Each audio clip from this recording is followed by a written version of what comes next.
Alright. You looking to slug it out? I'm game. But I got all the atom in the city, pal, and I ain't shy about using it. Now, I'm Jake to take her out for a spin. What is this you wait for? Go and get this idiot!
Kraut, you keep on coming, and Rapture's a fish tank. Scheiße, you let him get away. Oh, I need a moment for thinking. Of course. This will be no problem. Find a Big Daddy and search his body. I would suggest you to be finding a dead one.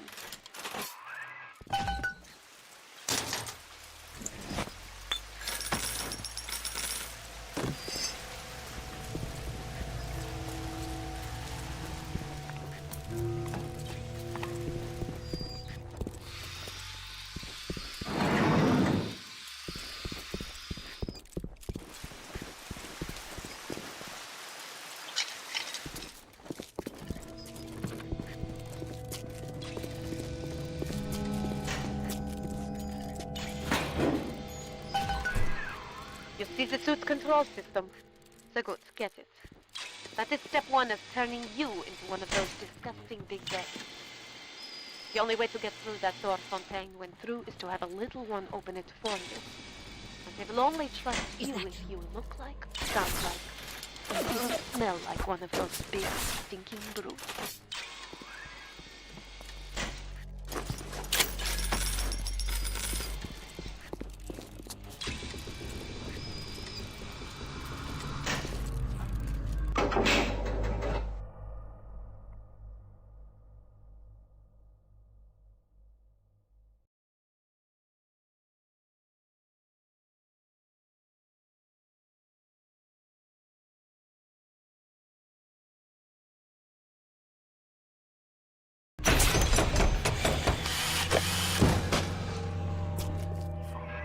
Where do you think you're going? You need to become a big daddy before you are able to draw out the little ones.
Are you afraid of me, monster?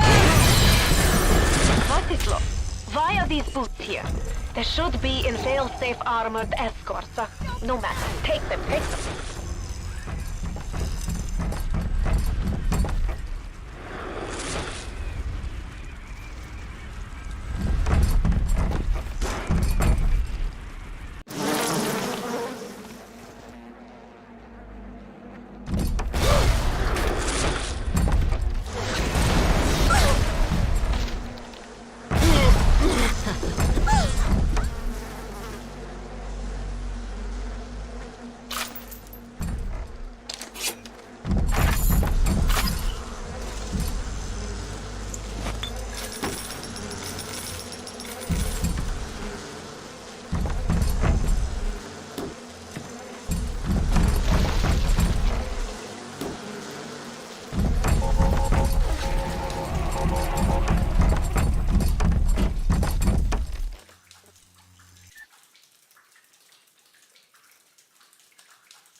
Whipped up in a half-baked science experiment.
I can control myself!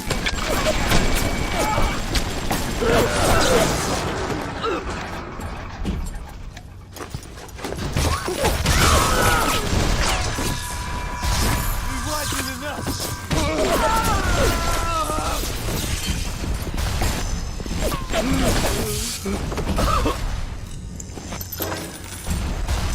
Andrew Ryan asks you a simple question.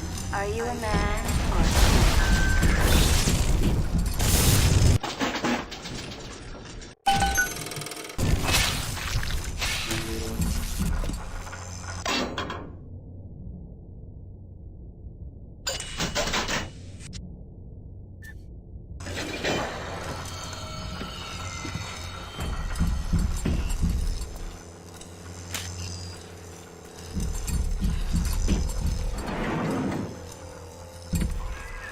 After Ryan takes this place, here is where they build their filthy golems, their Frankenstein. Find the pieces of the suit. Guide them. Who's there? You come from love, but I didn't touch her!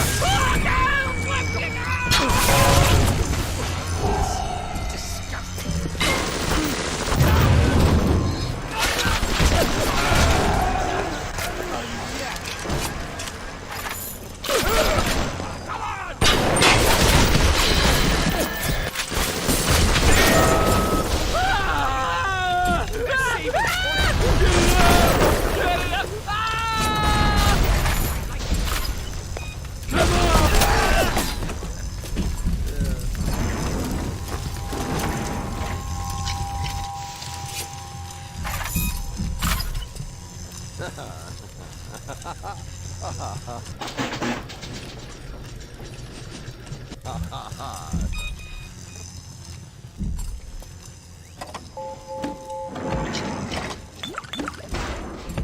is a fever not a fever? When I say anything!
I'd turn tail if I were you, kid.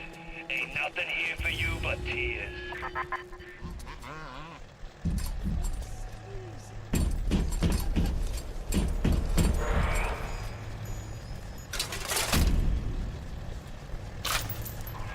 And so, all we need now is bodysuit.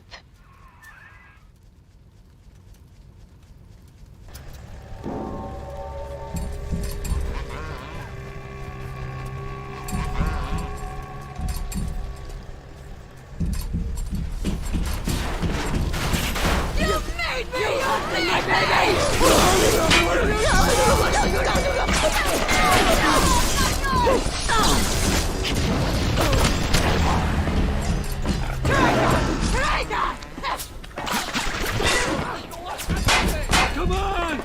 I just want to talk! Breathing faster!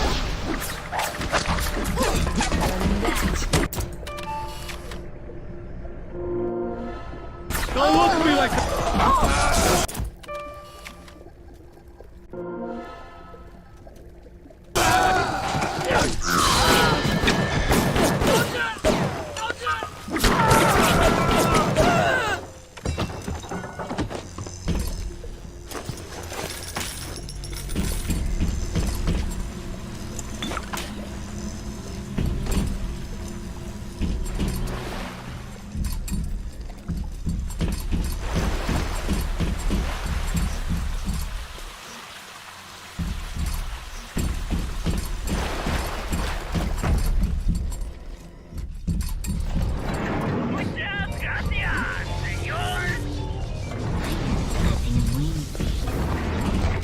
There must be another angel. I'm opening you up!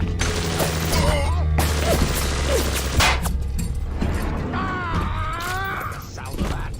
Who's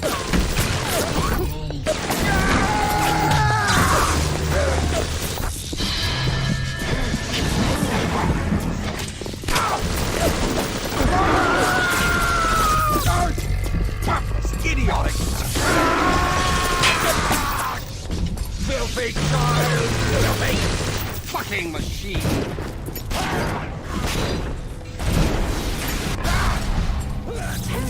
Hurry, Mr. Why are you dragging out your... This is where you find bodysuit. You're playing a bad hand, kid. You're just too spliced to smell it. Roll on back to Mother Goose now, or everything's gonna go busto.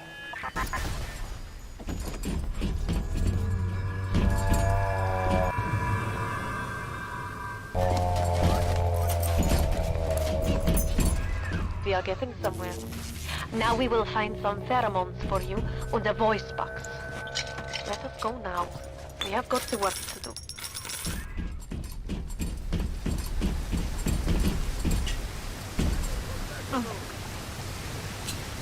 You're crawling in days!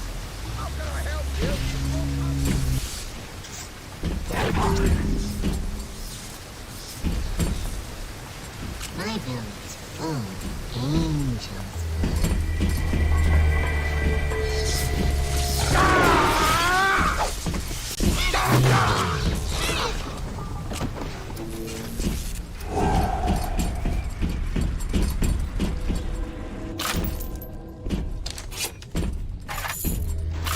a nap, sweet angel.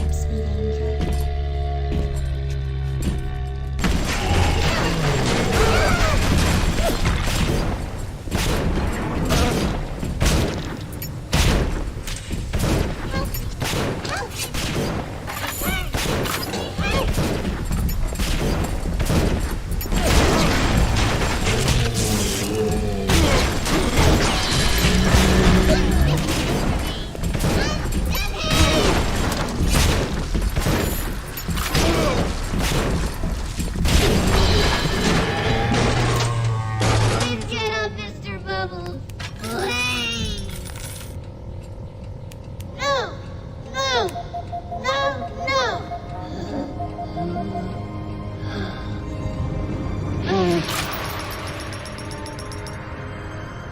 Thank you.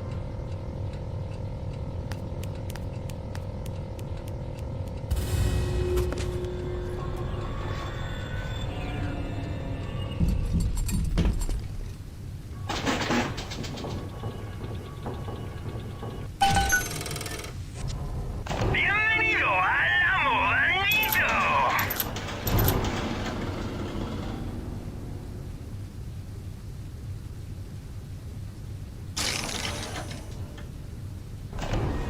Muchas gracias, señor.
We all make choices, but in the end, our choices make us.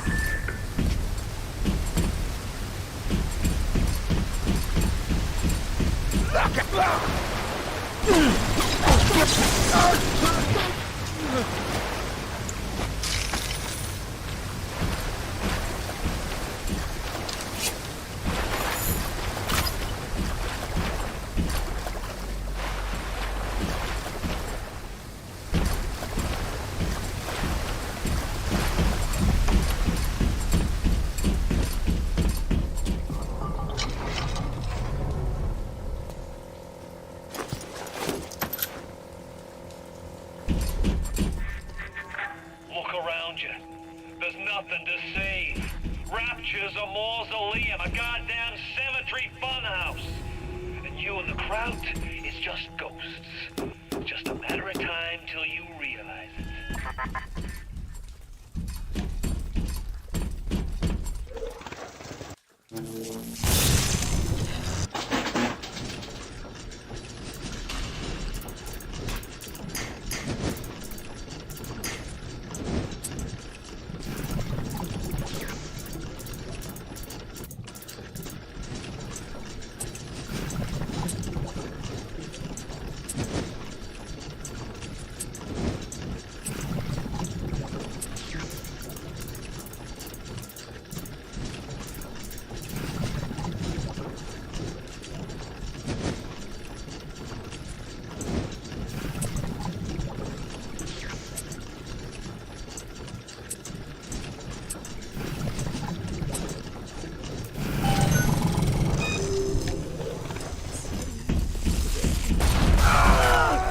me for her!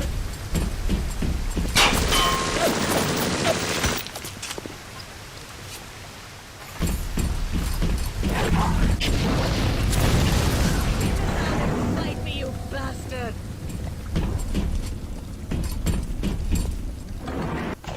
Welcome to the Circus of Value!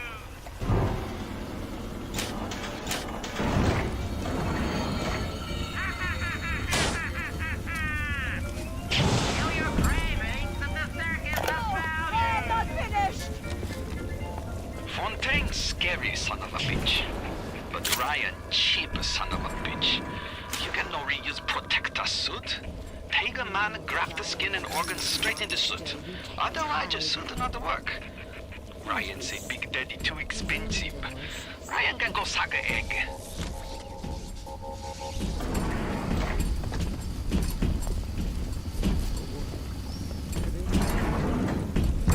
Atlas is a friend of the parasite. Don't be a friend of Atlas.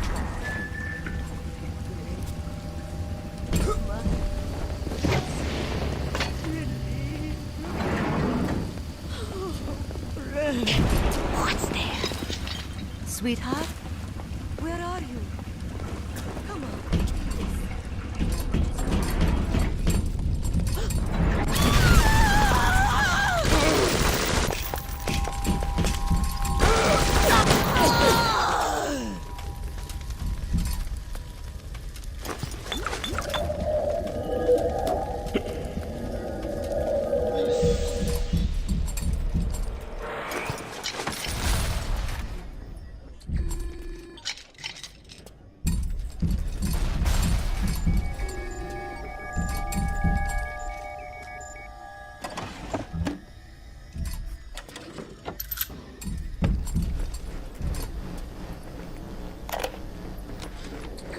Big Daddy make a terrible stink. Very smelly. Maybe something can be done. But the little sisters seem to like the odor. Now we have to find the recruits. You become Big Daddy, it's a one-way street. But Ryan says don't worry. Recruits will be no problem. That Ryan. He's a good guy.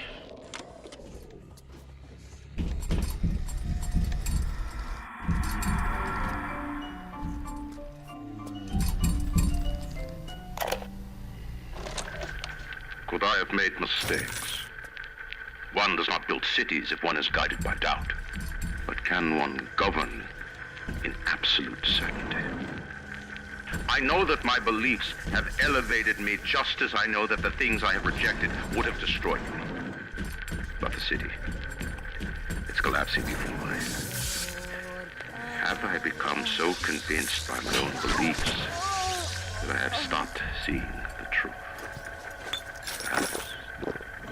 But Atlas is out there, and he aims to destroy me and to destroy my city. To question is to surrender. I will not question.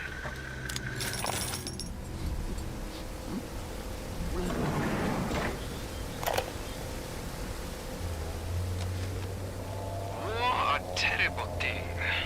Japanese kill every man in my city, except for Suchong. Suchong have opium. Very good opium. This war, terrible thing too. But not for Suchong. Everyone's scared now. Everyone need Adam. More than little sisters can make. Good news is war makes lots of corpses. Suchong knows a way to recycle Adam from corpses. But can't send a little sister out the street unprotected. Suchong must think on this.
run the table in this place. Now there's nothing left for you but a long, cold nothing. God damn it. The big daddy boots need to be shipped here, not the damn it library. What kind of idiocy is Ryan hiring nowadays? This kind of bullshit never happened on the Fontaine.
Before you know it, you'll be as right as rain. Remember, a smart splicer is a happy splicer.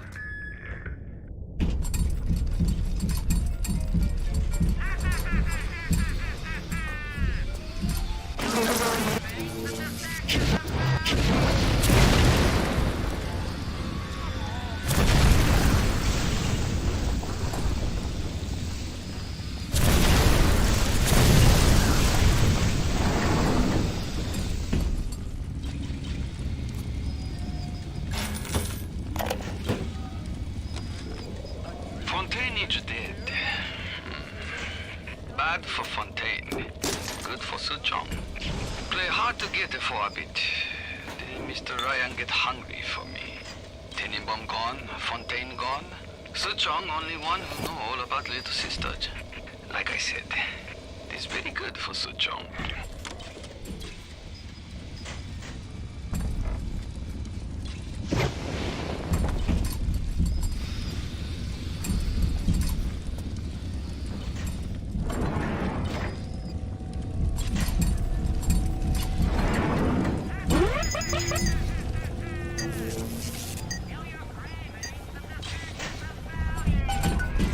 We brave little ones to imprint the sense of smell. Pheromone. This is not like putting on aftershave. You will need 3 industrial applications of this stuff, and then the little ones will be drawn to you like a bee to honey. You will have to gather 3 pheromones here, so that you smell disgusting. Just like a big daddy.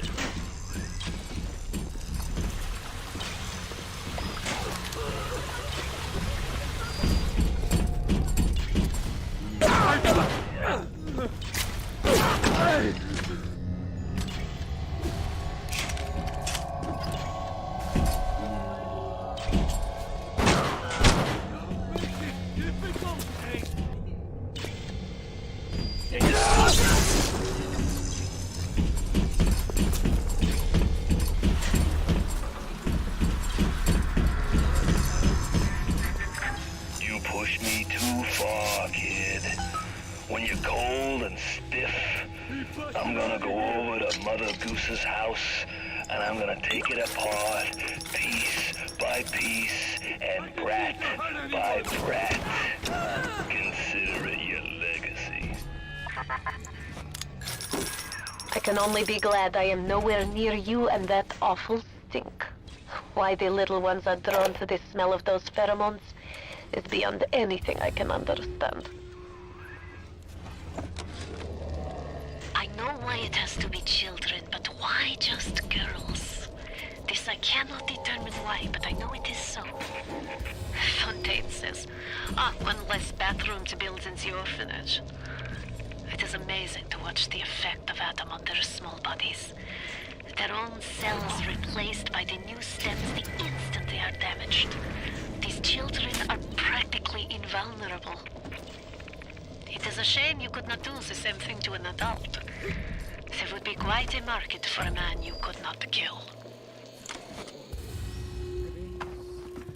That, oh, my heart. And the grace, my secrets, renewed. Oh, fresh. Baby, is that you? Ah!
To hurt. My God! What does you say?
shall see. I shall possess within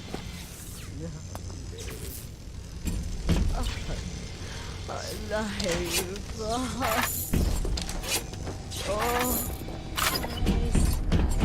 little lights.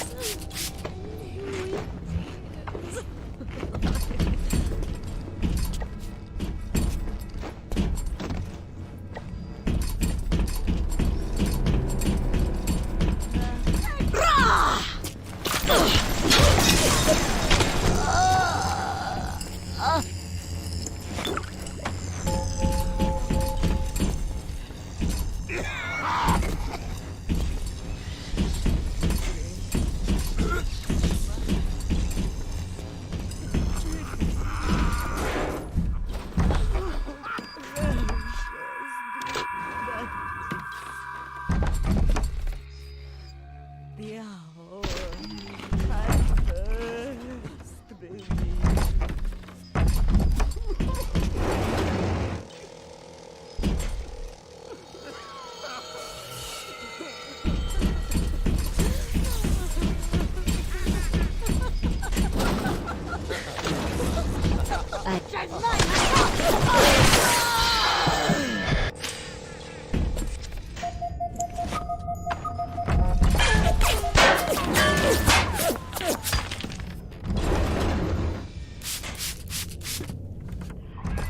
Look at you. We will make Big Daddy out of you yet, I think. There is only one piece missing. The voice box modification machine in optimized eugenics. You know, you should be thanking me. I brought you here. I showed you who you are. Nobody never told you nothing but lies till I come along.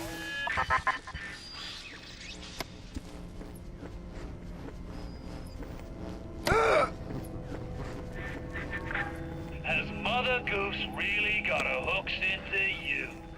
You can knock Ryan all you want, but the old man was bingo on one point of fact. You won't even walk till somebody says go.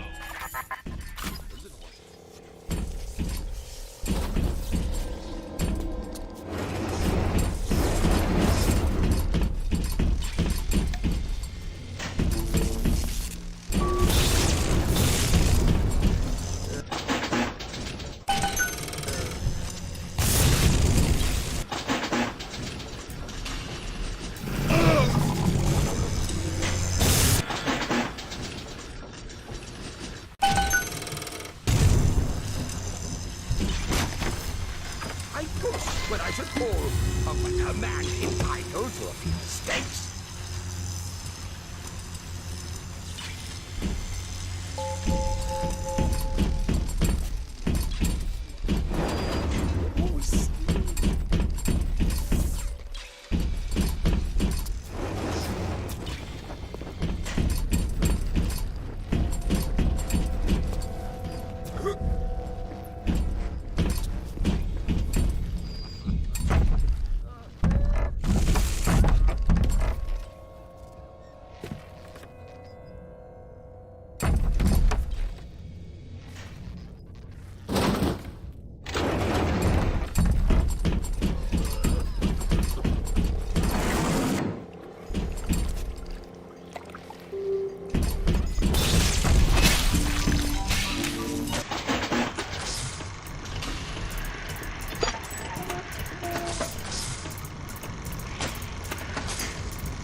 is that?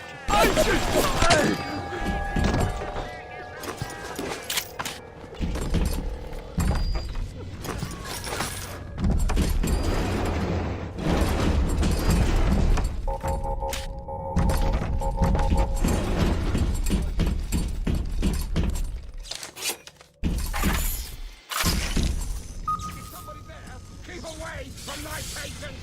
I promise to do no harm. They're running! Not now!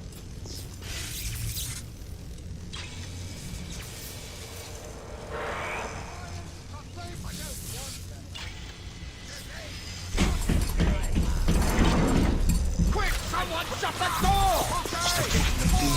You'll be back!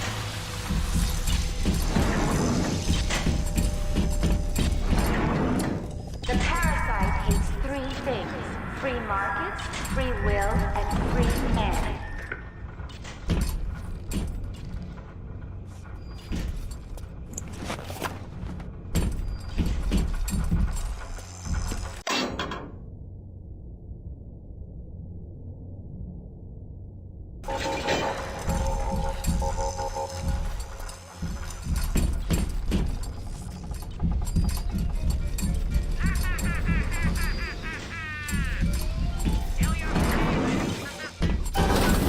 Here is where you'll be finding the voice box to have sound like one of those big daddies, repulsive creatures.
sent over extra munitions. He must have suspected trouble.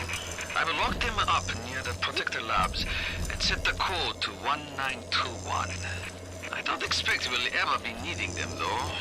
Once Big Daddy is ready, nobody cross the Big Daddy.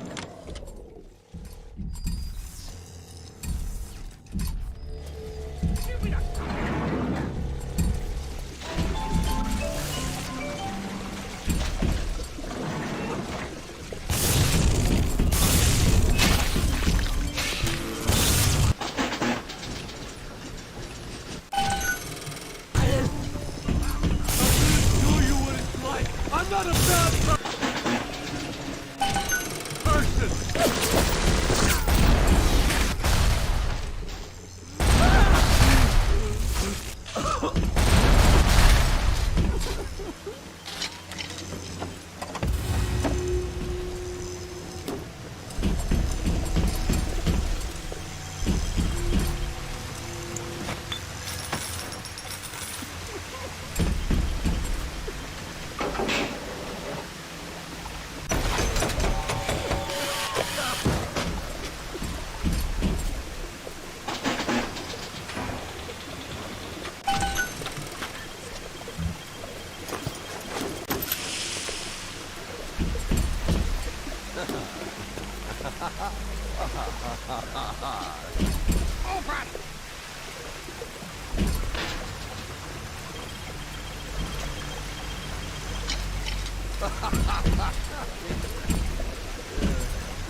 Bacteria are microscopic. Yeah, that's right.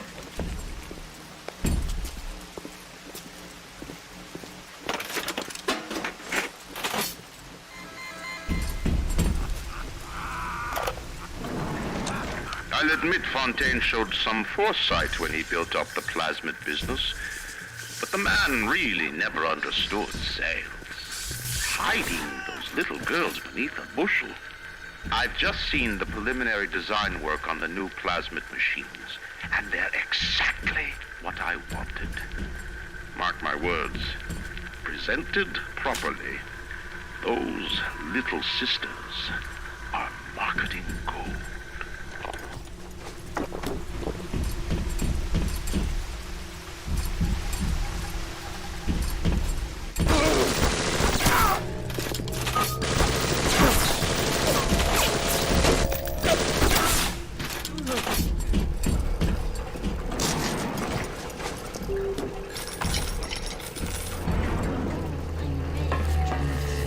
How's that?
It is a wounded world, isn't it?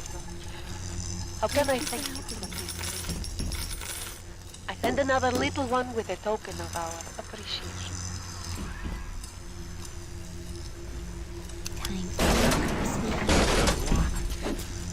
The money?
things. Free market, free will, and free men.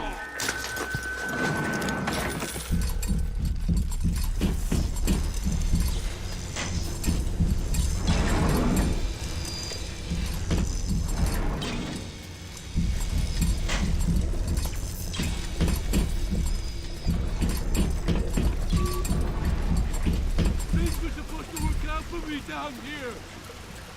Ryan!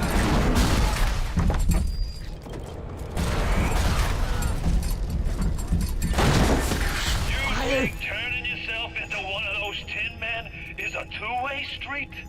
The crowd's holding auditions for the Frankenstein parade, and you're first in line.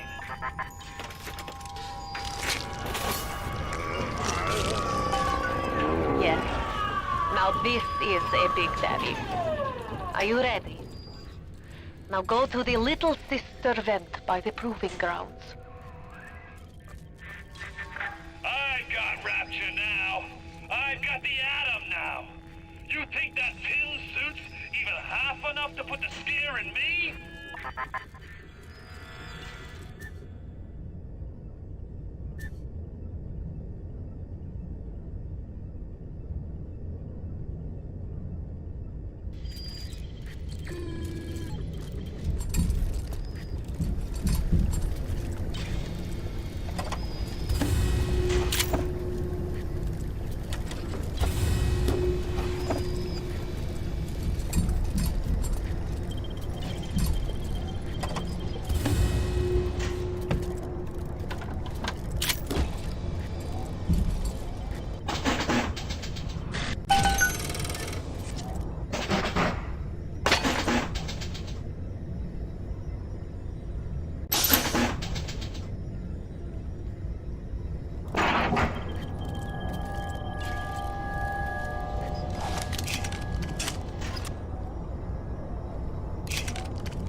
The parasite hates three things. Free market, free will, and free men.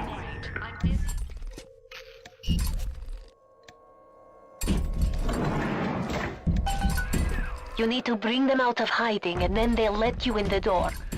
Go on, hit the vent with your wrench.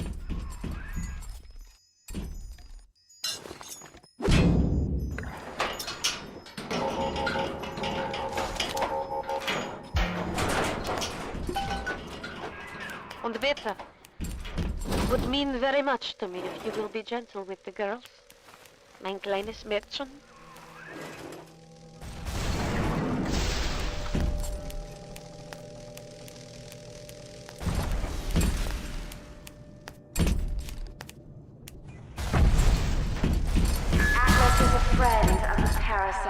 Don't be a friend of Atlas.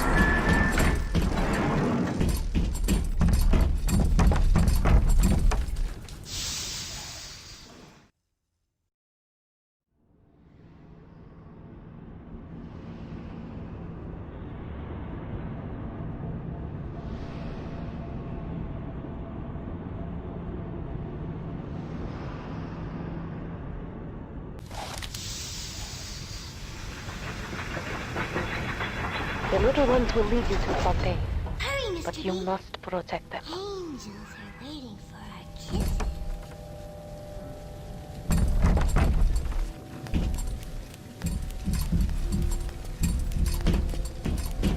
Hurry! Hurry, Mr. Bubbles! That's it, kid.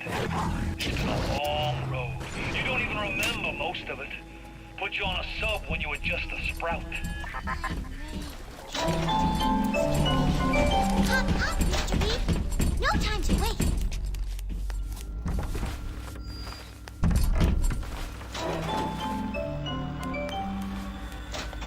Don't be a slowpoke, Mr. B. Angels don't wait for slowpokes.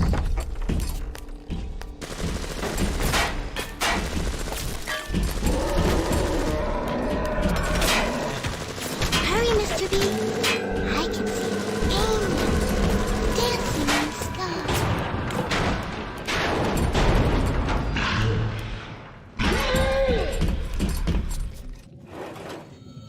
Time to go, Mr. B.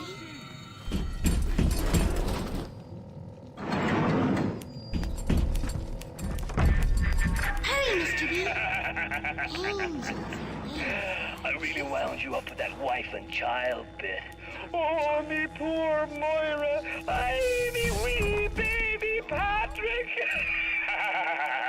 Don't be a slowpoke, Mr. B. Maybe one day I'll get me a real family. Angels are slowpokes. They play well with the suckers.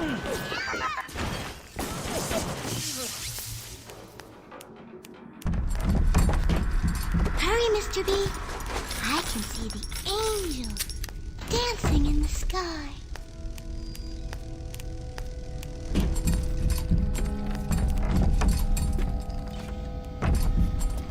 Hurry! Hurry, Mr. Bubbles!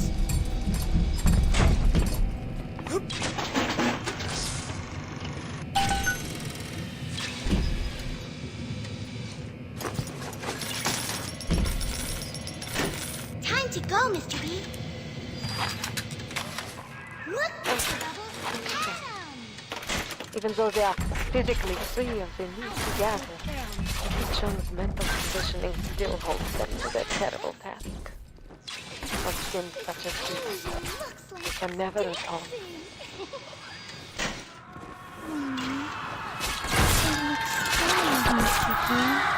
Hurry! Hurry, Mr. Bubbles! Be quiet!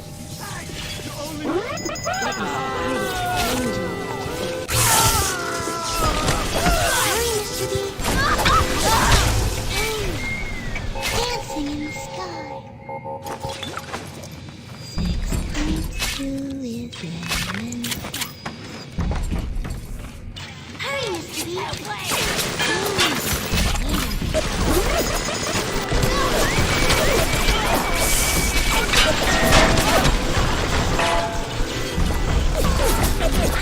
Adam, Mr. B! Don't be a slowpoke, Mr. B. Angels don't wait for slowpokes. Don't worry. I'm a professional. Ready, doctor? What else?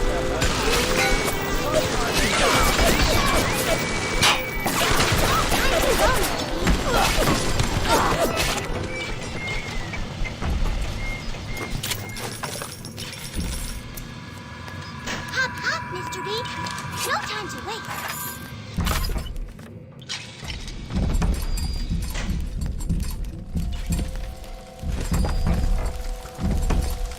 Don't be a slowpoke, Mr. B. Angels don't wait for slowpokes.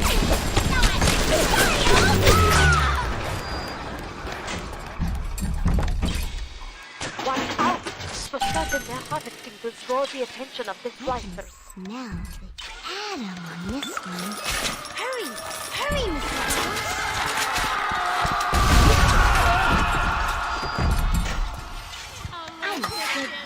Mr.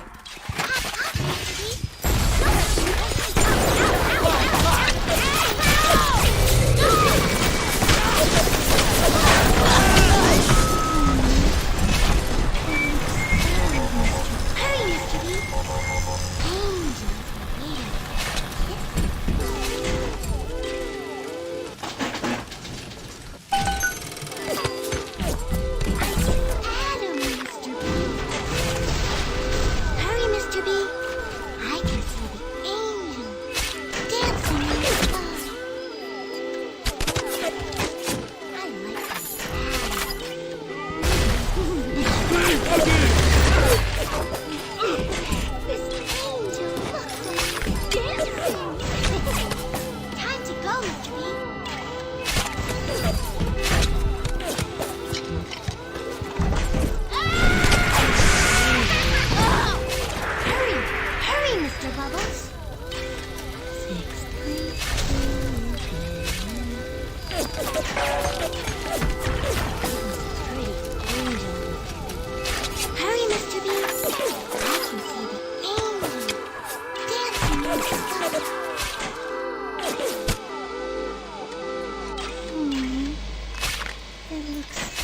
Mr. P.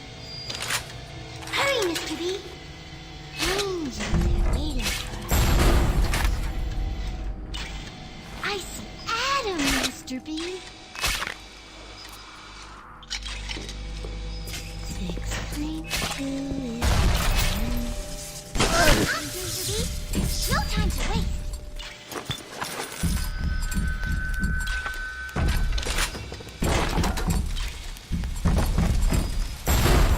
Don't be a slowpoke, Mr. B.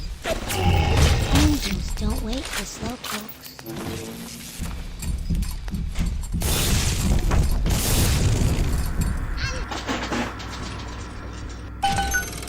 Zip him, Mr. B! Unzip him! Time to go, Mr. B.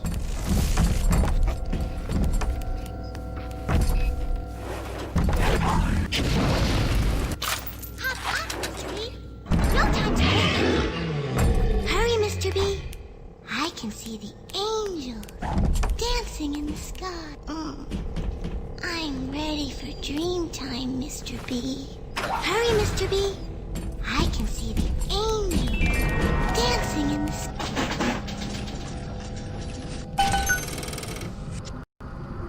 Oh, that's your reminder. We all have bills to pay. The temptation to break curfew to make a little extra Adam is forgiven. Breaking the curfew is not. Time to go, Stay on the Mr. level. Out of trouble.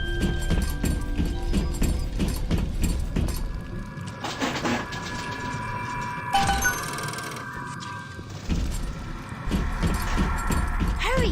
Hurry, Mr. Bubbles! Can't they see that?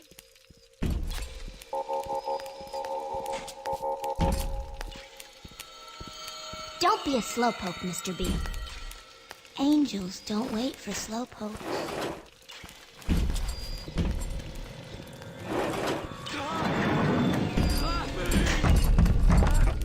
Hurry!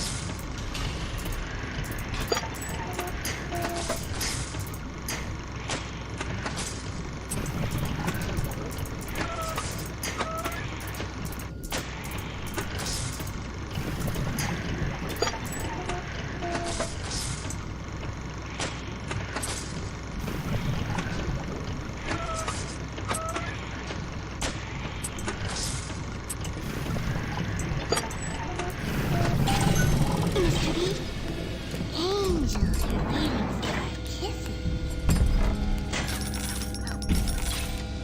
Toxic! I'm not free!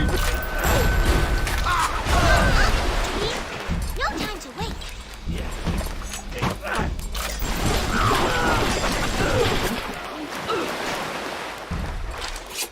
Hurry, Mr. B. Angels are waiting for our kisses. Typical behavior for someone with no How can I help you if you won't come to me? Time to go, Mr. B.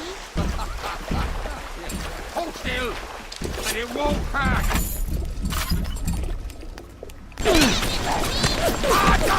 Don't be a a slowpoke, Mr. B. Angels don't wait for slowpoke.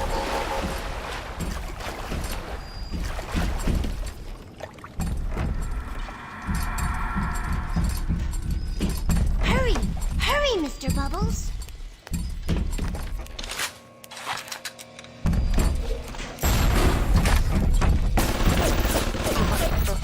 The little ones, they're no longer infused with Adam. They're as vulnerable as any child. If a little one falls, you can call for another at the vent. But to lose even one is a sin.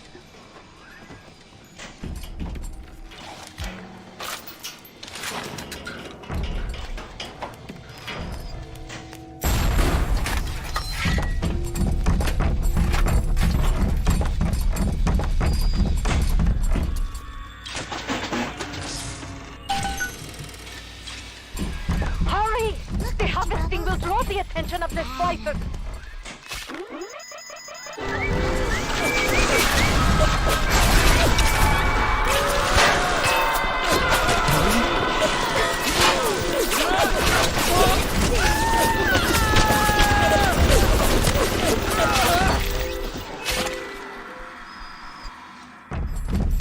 I'm a good girl, Mr. B.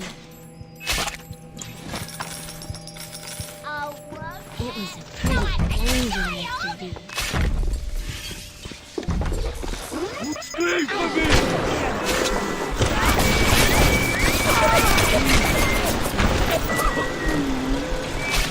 It looks sad, Mr. B. 6 times 2 is 11.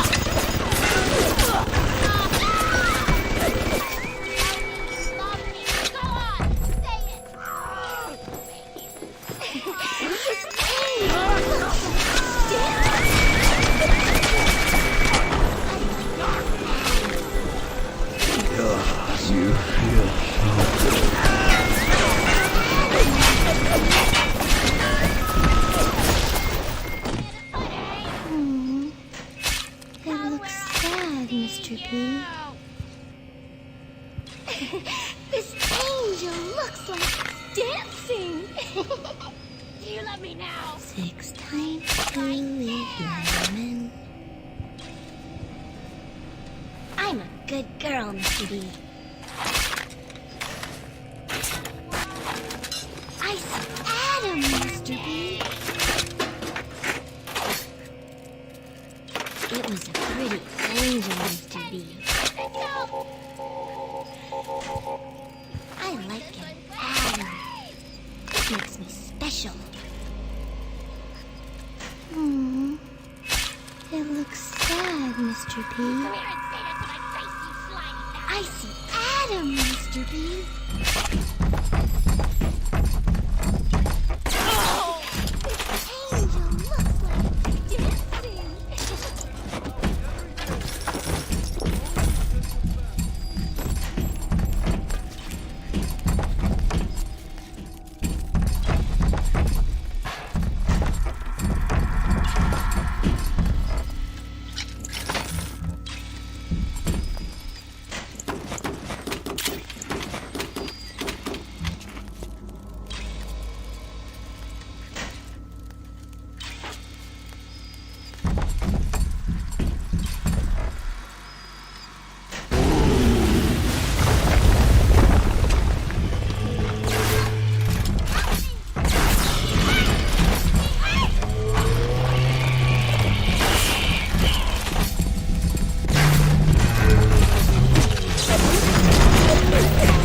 Better for the girls to be with you. Better with you than alone. Alone in the crawling darkness.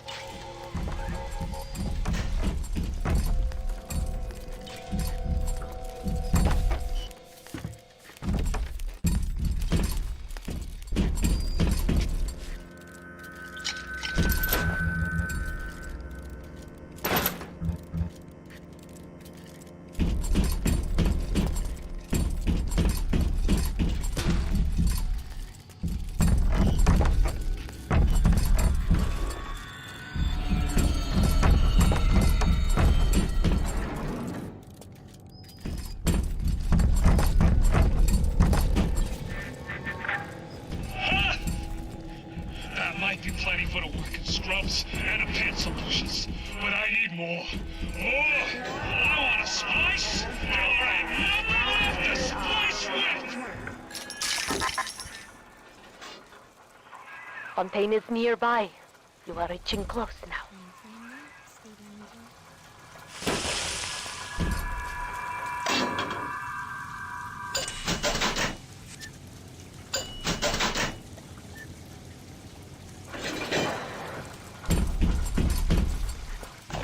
Welcome to the Circus of Value!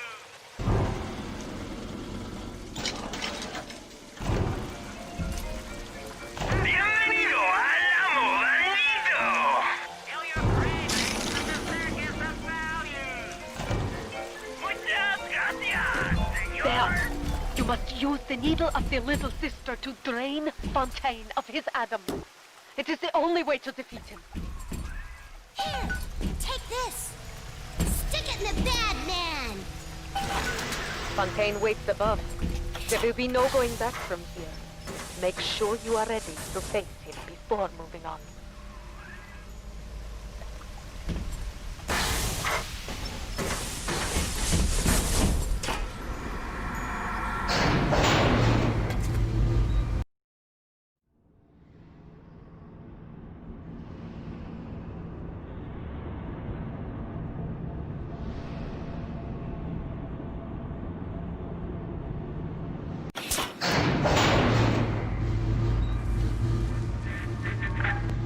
I remember when me and the crowd put you in that sub. You were no more than 2. You were my ace in the hole, but you were also the closest thing I ever had to a son. And that's why this hurts. Betrayal, kid. Life ain't strictly business.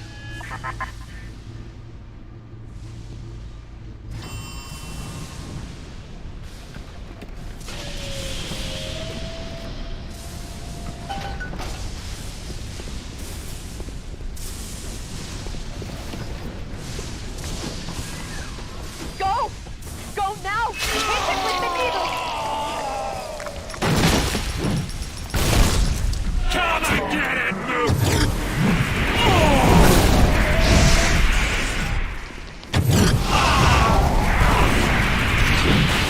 I'll get you! You bastard!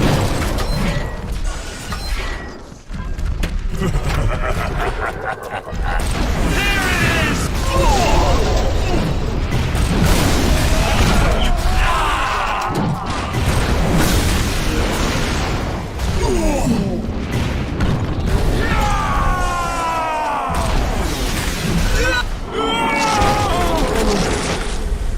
Catch my breath. Then I'm gonna bury you and all their legs. You think I'm alone in this world? I got more than enough mobs to watch my back while I recharge.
Good money for you.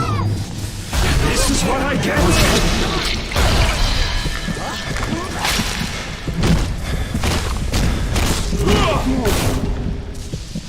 I had you built. I sent you topside. I called you back, showed you what you was capable of. Even that life you thought you had, that was something I dreamed up and had tattooed inside your head. Now, if you don't call that family, I don't know what is! And now...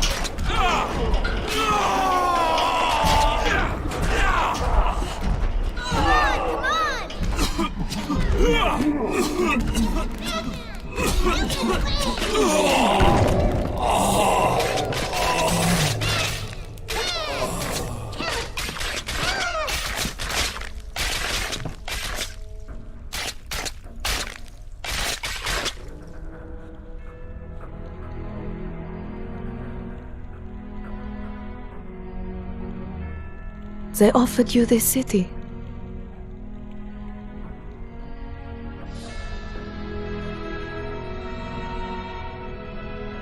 And you refused it.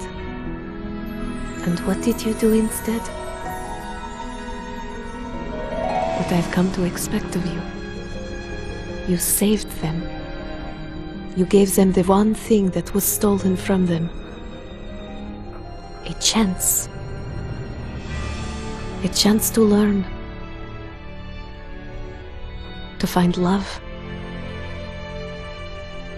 To live. And in the end, what was your reward? You never said. But I think I know. A family.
Bioshock was groundbreaking in many regards when it released in 2007, though fundamentally it shared many consistencies with Irrational's System Shock series. What elements of System Shock translated into Bioshock, and what was refined, altered, and innovated upon to create the world of Rapture? Let's take a look at the long road from System Shock to Bioshock.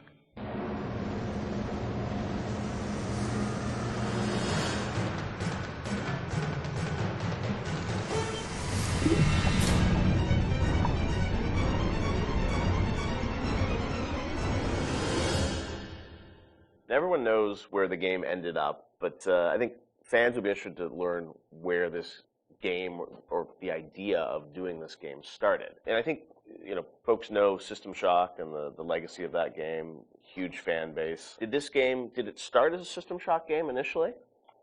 No, I mean, because we didn't have the rights to that, Yeah. right? We kind of felt that there was more game design to mine there. You know, that it was sort of, we did that one game, and it was sort of the first game that really combined shooting and RPG. And it was a very small budget. You know, it was a very small team, and it was the first game we had ever done. So we got pretty lucky, I think, in terms of how well it came out. But but the odds were sort of stacked against it. And the team, you know, was really enthusiastic about doing a game like that.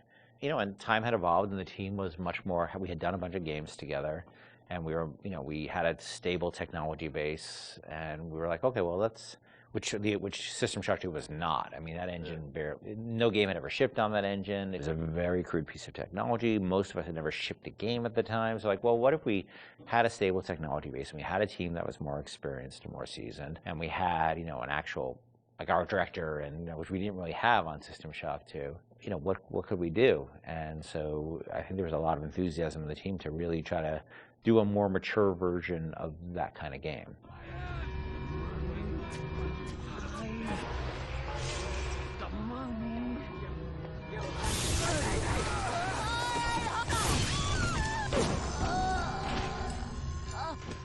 You know, this is before we had sold the company to Take-Two, and we were an independent developer, right? We were sitting there, we were using the money we made from other development deals we had, and we would try to scrape together whatever time and money we had to work on this thing. And it was not actually something I was particularly keen on doing. The team was much more keen on doing a sort of a System Shock-ish game than I was, because... As you were pitching, right? Like System Shock 3 at one point, right? Well, I mean, there was an actual System Shock 3 that we were pitching back in the day when we were right after System Shock 2, but that never happened. Right, yeah. We couldn't get anybody interested, because System Shock 2 sold like 5 copies, right? And so as the business guy, the guy who had to not only just sort of write the content, but the guy who had to go out and get the deals and pay everybody, I wasn't particularly excited about doing this, because it was very disappointing when we did System Shock 2 and nobody bought it. You know, it got great reviews. It got these insane reviews, but it left us in a place where it didn't really move the needle for us in terms of making payroll. So I wasn't super excited about it, because I didn't see I didn't see a publisher be interested in it, and I didn't see the audience actually being particularly interested in this kind of game. And it was really the team who convinced me to invest in this, because their enthusiasm. I think a lot of them came to the studio because of System Shock 2. And so finally, they sort of battered me down. And it's good they did, because I was not the first fan of doing this. And I know initially there was something called the Serene Dawn. That was a spaceship, or what was that? No, that was the name of a cult, right? Cult. Yeah. That's right. Okay.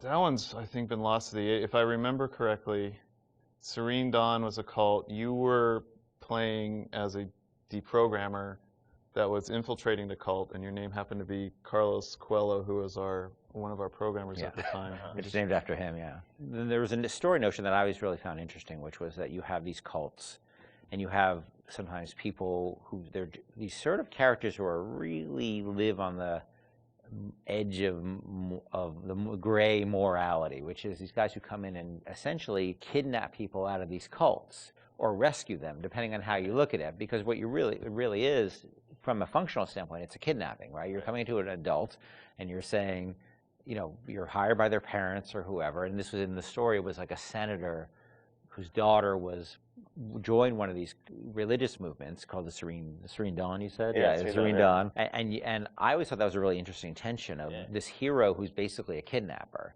And taking a young woman against her will out of the place that she was in. Now, you could also make the other argument that, well, she was not really there by her will. But there's a really interesting conversation that goes on there. I think there was actually a Kate Winslet movie, a Harvey Keitel Kate Winslet movie, which dealt with a similar theme.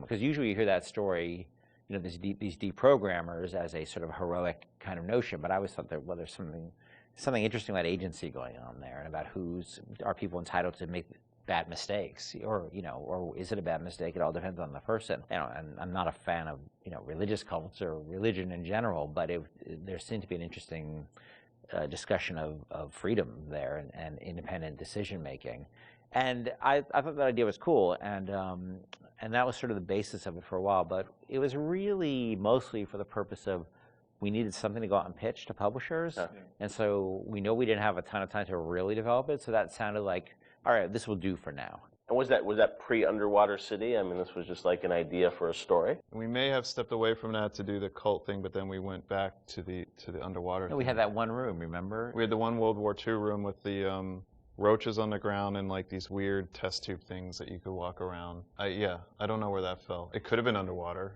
There was no windows. The thing is, we were a small business, right? And we were trying to like figure out a way to sell this thing with spending the least amount of money, because we didn't have any money. We don't have a pot to piss in. So we would do this demo. That was one room basically, just to show. And I'd write up a document, and we'd take it around. And I'd fly around the country, be like, "Here's our room." It was a different time, you know. And we had just come off of SWAT 4. One of the advantages we had is that we were so familiar with that engine at that point that we could really start cranking through, small rooms and lighting and making things look good. So I took it on the road to sell it to somebody, and nobody cared. We'd go to a publisher, and look, they have to make money, right? And then we'd say, and we say, oh, it's sort of a spiritual successor to System Shock 2, and they'd be like, well, how did that sell? And I'd be like, my mom likes it, and they would be like, well, we can't, and usually we'd be talking to a fan. A lot of executives, like sort of junior executives, were fans of System Shock, and they'd go to their boss and they'd be super excited, and their boss would open up, their Excel spreadsheet and be like, no, we can't do this. And I think the pitch probably evolved as we kept trying different permutations trying to sell, but we were also out there trying to sell like 2 or 3 other things at the time. We had a pitch for a game called Monster Island, and well, our SWAT 5 pitch was Zombie SWAT. Yeah, we had just come off of SWAT 4, which is like hardcore tactical, and we decided they wanted us to do another SWAT, and we didn't really want to do another hardcore tactical game, so we're like, what if we added zombies to SWAT? Like, you're a SWAT team that fights zombies and werewolves. That sounds awesome. And it was like, no, it doesn't. And this is before, before zombies were a thing. Yeah. And so we came with this thing called Division 9. Division 9, yeah. That probably would have been even a bigger financial success than Bioshock. Wow. But we couldn't get anybody interested in it. You didn't have enough werewolves in the demo, I think. We had 0 werewolves in the demo. Yeah, we were going to have werewolves, weren't we? Werewolves and vampires. That was the whole, really? Yeah, werewolves, the whole, vampires, like, zombies? just throw it all the Universal Studios monsters from like... Oh, wow. Yeah. So what happened was we couldn't sell it, but we were always sort of independent-minded. And so I said, well, what if we sort of did this in reverse? Instead of getting a publisher first and then doing a press tour on it, what if we sort of did the press first? Yeah. And we called up a guy, Andrew Park, who's at GameSpot at the time, who was a fan of System Shock 2 and a great guy. And I said, well, will you come out and look at this thing we're doing and write a story on it? And he was like, sure. And Andrew flew out, and we showed him what we had, which is this very, very rudimentary thing about an underwater base. And he wrote up an article and sort of featured as that this is the spiritual successor to System Shock 2. And the next day, the phone started ringing from publishers who now all of a sudden saw the article was getting all this pickup and all these comments, and people were excited. And that really, I think, put it over the top in terms of being able to sell it, even though it was not Bioshock at that point. It was called Bioshock, but it was not Bioshock. There would have been I don't think there would have been a game. We never would have sold it without Andrew coming out doing that. My belly's full of angel's blood.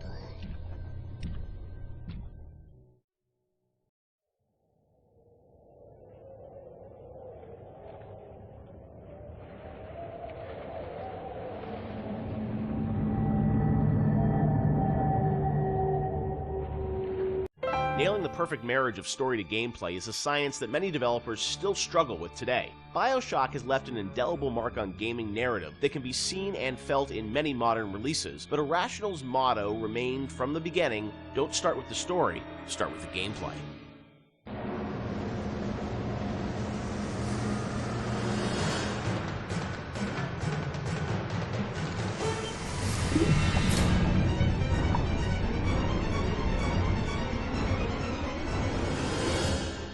A lot of fans probably wonder about the process you go through in writing the story and the design for a game like Bioshock. You've talked about how it evolves over time and what eventually ships is very different than your initial vision. Do you guys write like a script or a design document for the game and that becomes sort of the Bible that everyone drives towards, or do you iterate much more? It's different for every game. Like System Shock 2, I went back to it recently. I wrote a design document, and we started that project in September, and the design document I saw was dated like October or something. So in a month, I wrote the design document, and it didn't change. A lot of it, got expanded upon, but the basic design really didn't change on that. Where on Bioshock, I think it evolved in real time much more. We had a pretty substantial design shift, like a year before the ship date. For Bioshock? Bioshock, yeah. It got to be much more about the experience of being in Rapture than about being in your character sheet. And so the game evolved more towards that experiential kind of thing and making sure every idea was expressed in the world as well as just on your character sheet. So before you'd have a lot of things like, I'm doing fire damage or electrical damage, but that was sort of a number flying off ahead versus, the whole notion of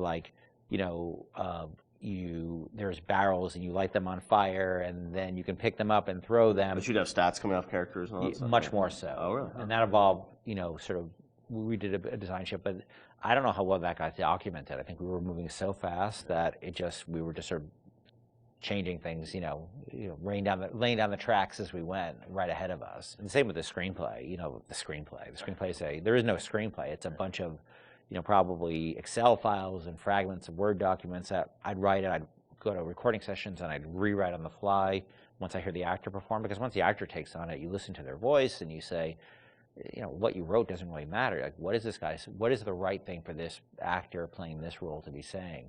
So I tend to do a lot of rewriting in the session. And then you have a bug late at night where somebody says, oh, this doesn't make any sense. And you're like, oh God, and you have to write a new audio log and try to get the actor back in. Or you figure out what's the best way to get this idea across? Yeah. And is it an audio log? Is it a poster on the wall? Is it a piece of text that pops up on the screen? And that's always dependent on how much time you have and what actor availability is. So, the plans sort of fall apart. I think we've worked on that a bunch since on the new project we're working on, where we are trying to document things a lot better and keep things a lot more logical, but the train was running so fast on Bioshock that we just sort of... early on, we got the Andrew Ryan scene in, like we'd said before, and that was kind of like the keystone. We're going to put a lot of work into this, so this can't change. Everything that happens before or after that don't really involve a lot of departments working together to make a scene, those things are very malleable, and if you need to change audio logs to represent a story, if you need to add lines or take away lines, that's very doable. And I think for a while we even had text-to-speech. We even did that, I remember for Infinite with Booker and Elizabeth and all their dialogue, and that really didn't work very well, because you'd have these dramatic scenes, and it'd be like, Elizabeth, we need to go to Comstock, and it just... Yeah. It almost had no value as far as I was concerned.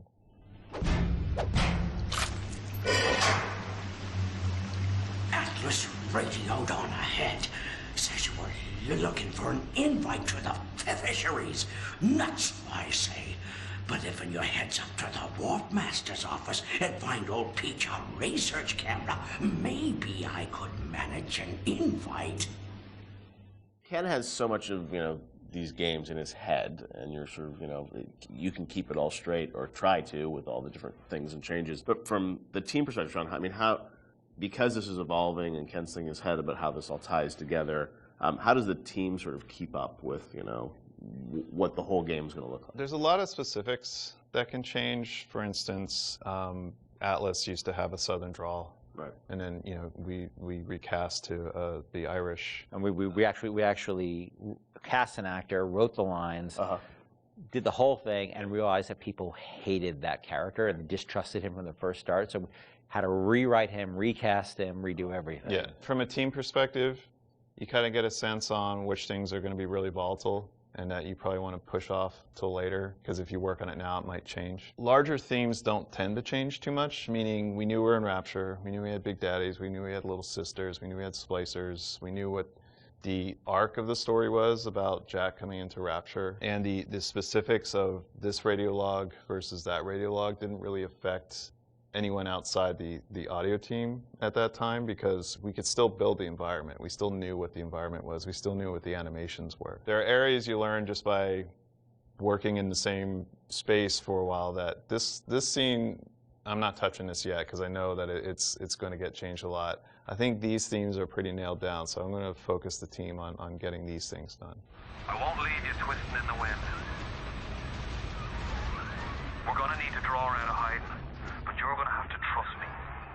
The audio logs were, a great part of the game, and something that if you're a true fan, I mean, people really go in and listen to those and piece that all together. But I imagine there's a lot of work that goes into deciding, well, this is better for an audio log versus game dialogue, and there's the act of sort of cutting back and sort of saying, we need to be clear about what the narrative is for the game. What was that process like? I mean, the audio logs, were there things you added at the end, or were those, ideas that you had for the game, but then said, hey, maybe we'd demote these a little bit and make them audio logs?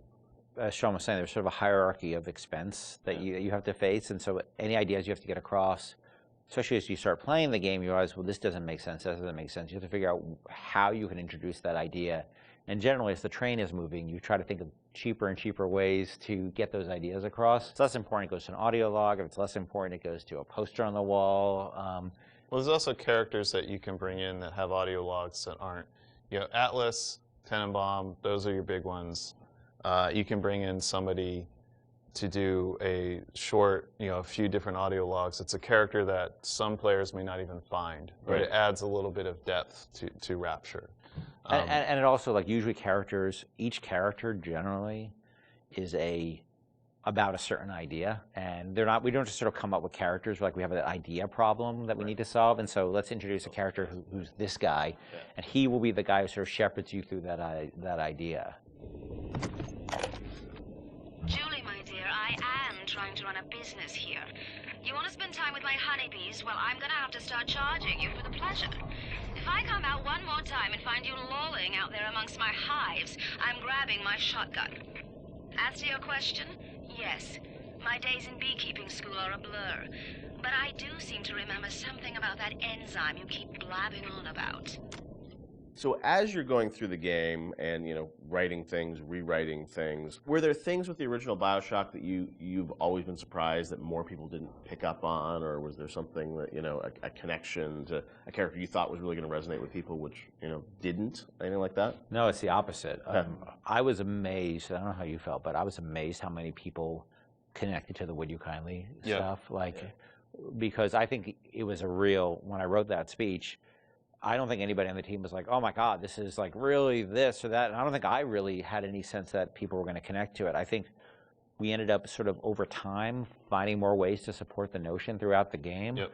And I don't think I really, until I heard Pat put together the revelation moment, where it's where you had all the bits that Atlas had said to you in the past building up, and then there was a visual that went along with that. That's when I realized it was going to be a really powerful moment. But even so, I still did I think people were really going to connect to it or really even understand it? Because it's pretty out there. And that it was meta commentary, too. I think that completely, I thought oh, it's kind of meta, cool.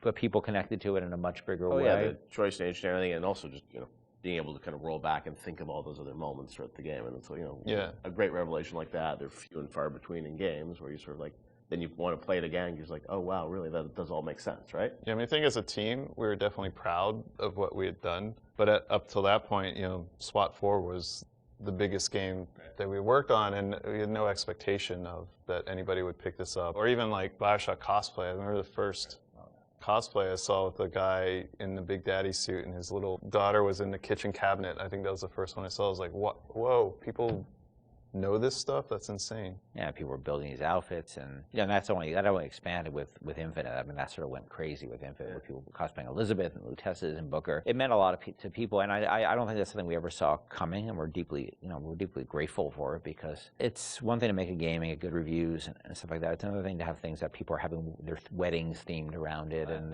their tattoos and naming their children after characters. You can't plan for that, and I think the only way that could happen is if you just make something that's something that you're deeply in love with and passionate about. I can say we were. It was something there's a lot of passion on the team about, but we didn't know people were going to take away what they did. Would you kindly? Would you kindly? Powerful phrase. Familiar phrase. Would you kindly? Would you kindly get this? Would you kindly find that? Would you kindly find that? Would you kindly find? Would you kindly get this? Would you kindly head to Ryan's office and kill the son of a bitch? Part of the challenge with that, though, is when people love fiction so much and they dive into every word written in every audio log and try and connect all the fiction, make sure it all makes sense. Are there any things from that game that you sort of look back and say, like, oh wow, like we didn't explain this and we should have, or things that fans have misinterpreted over the years?